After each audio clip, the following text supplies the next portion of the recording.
This is going to be interesting for people joining this, because if you see this title of this thread, Gruesome Newsom, LA Fascism, and you're a Democrat, you're going to be seeing this and think, why is someone hating on Newsom? He's doing all the right things, when these liberals don't even live here. MAGA will see this and think, all right, this guy is talking trash on Newsom and Los Angeles City, and they don't even like this country. There's some very simple facts that are happening right now. ICE is kidnapping our neighbors. We have a secret police, Gestapo style, going through our communities, kidnapping our friends, family, and neighbors. These groomers are trying to kidnap children from elementary schools. I have to keep this under 10 minutes so I can feel the TikTok censorship machine already kicking into overdrive. So that's what's happening. The community of LA, the people that know these folks that are being abducted, are out in the streets to protest this, and they are doing it peacefully. Then what happens is LAPD, CHP, all these other local police organizations, the sheriff's department, all these folks come in here, and these outside agitators in their riot gear and these lawless thugs in badges go in to these protests with the explicit intent to commit violence. They say it in their group chats, they say it in their meetings before going out, they say it to each other while they're out in the streets, and we see the product of it with them tear gassing some 60, 70-year-old dude in a walker, okay? That's what I saw. And then that Australian journalist who is just broadcasting with her back to the police and she's completely unarmed, a cop makes a very conscious decision to turn and fire at her. Then you have more footage of protesters going up to the police who have been shooting wildly and are completely unhinged and out of control, asking for their name and badge number, which they are legally required to provide. These cops then point their 40mm cannons in the face of the protesters, which is also illegal under California law and against the regulations of the weapons and against the internal policies of these police organizations. So now we get to the meat of it all, where Gavin Newsom is doing his usual two-faced political horse shit, right? So he's putting on this big act of standing up to Trump, telling Tom Homan to just arrest me, come get me, like he's this big tough guy, when he's literally just like a political politician's face molded onto a Ken Barbie doll off of an assembly line. That's all that he really is, okay? He's the Steve Rogers that got the fascism injection of Captain America. That's what this guy is. While on the sidelines, what he's actually doing, and remember in 2020, he was the one who called out the National Guard in the first place, and I was there as well. These protests were peaceful. The one over the weekend, people were line dancing, shouting "fuck ICE." Guess what? That is a First Amendment protected activity. TikTok doesn't like it. I can tell they're gonna come after me in just a few moments. So, Gavin Newsom wants to have it both ways. He wants to talk tough to Trump while also instituting blue fascism here in Los Angeles, calling out all these different police organizations to suppress dissent. And when that dissent is suppressed, that gives ICE the ability to go out into these streets and terrorize our community. Karen Bass is absolutely guilty of this as well. She wants to cut services for the people of Los Angeles and give more funding to the LAPD, which is completely out of control and unaccountable to these violent crimes. And every single time we give more money to LAPD, they cost us what, like $150 million last year alone in liability payouts? That is not how you keep a community safe. That is not how we should be policing Los Angeles. We should be making sure people have food, water, shelter, that criminals in the business community are not stealing our wages, and that they are not illegally price gouging us after these fires. That is where we should be focusing our effort. But instead, Karen Bass, Gavin Newsom, the blue fascist wedding, you know, like something out of Game of Thrones, just an incestual hatred of Los Angelinos that these two people share, is what's happening in the streets. And this violence by the police is perpetrated by them both. We have to stand up to Newsom because he is absolutely trying to set himself up for a presidential run. And if he is the presidential candidate for the Democrats, we will be destroyed. He is a centrist hack beholden to Silicon Valley billionaires who have little Gruesome Newsom in their pocket. We cannot let him get away with this. It needs to be known that the police violence is endorsed by Karen Bass and Gavin Newsom. And Even if Trump hadn't called in the National Guard, they would have. They've done this before.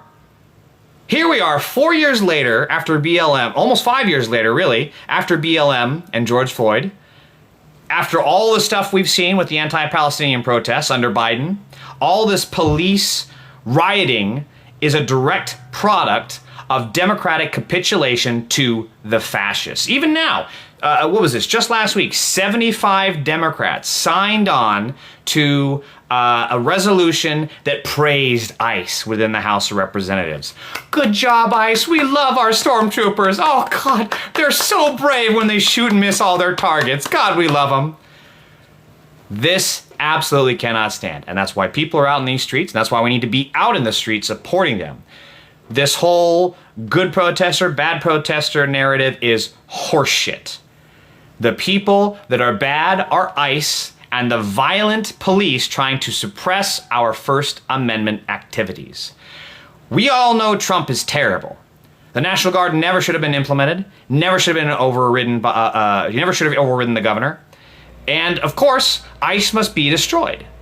But that's all acceptable because, well, it's not acceptable, but that's all expected because it's Trump. Any situation, whatever the most terrible outcome is, he's gonna do it. You put him in someone's wedding, he's going to take the first bite of the cake. Whatever the most terrible outcome is of any situation, that's the choice he's gonna make. We know this.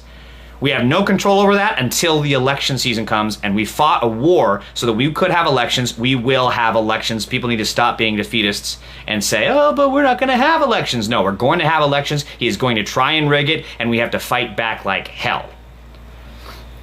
But the people that we can influence are people like Gruesome Newsom and Karen Bass.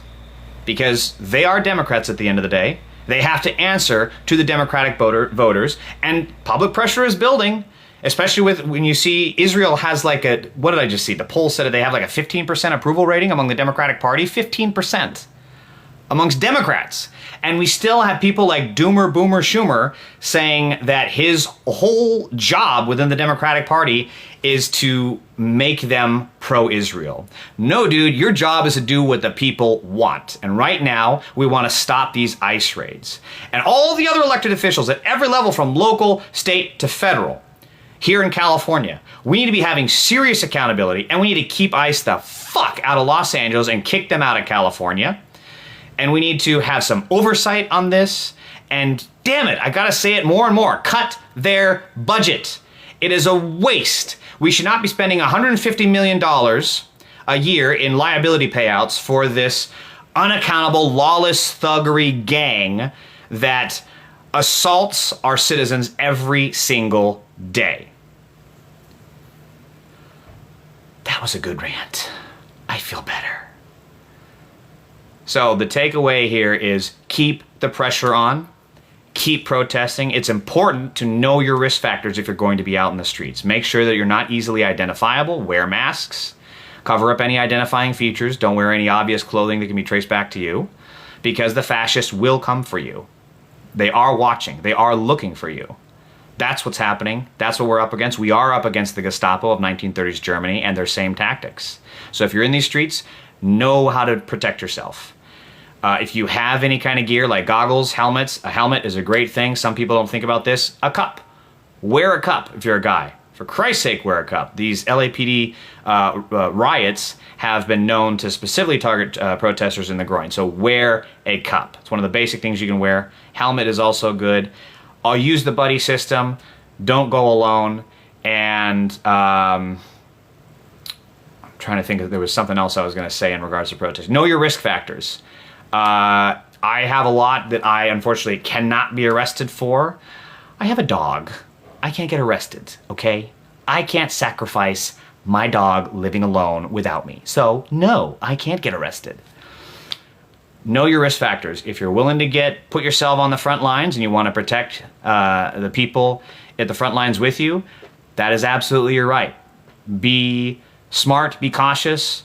I do urge nonviolence. I do urge for safety and caution. I do not agree with these folks that are throwing shit at the police. I don't think that accomplishes anything. I'm not one to tell you to sit down and get arrested. I think that's stupid. But I don't think that hurling a brick or a frozen water bottle at these guys, even if they're shooting at you, I don't think that's going to help. What I think will what will enhance the narrative is just seeing the outright unhinged violence of people standing up with their hands in the air and getting tear gassed and shot by these police. But don't let them arrest you. Get away from it. You don't have to stand there and get arrested just because some dipshit on Twitter told you to. Know your risk factors. If you need to avoid arrest, stay in the back. Avoid arrest. That is the thing to do. The last thing we want to be is like these January 6th terrorists that were scaling the Capitol, whose stated intent was to harm and kill and murder members of Congress and the Vice President. That was what the January 6th terrorists are, and I see a lot of the MAGA snowflakes were already in my mentions here. So there is a big difference between us and them, and we have to keep that difference. We are here to protect our community. The MAGA terrorists, who, by the way, are also rapists, pedophiles, wife beaters. We're seeing more and more of these January 6 people that were pardoned are pedophiles, actual groomers. Yeah, all you MAGA morons in my comments, actual pedophiles are on your fucking side. Why do you radicalize them? Why do you accept pedophiles in your community? That's a you problem. And you know what? We gotta start calling that out.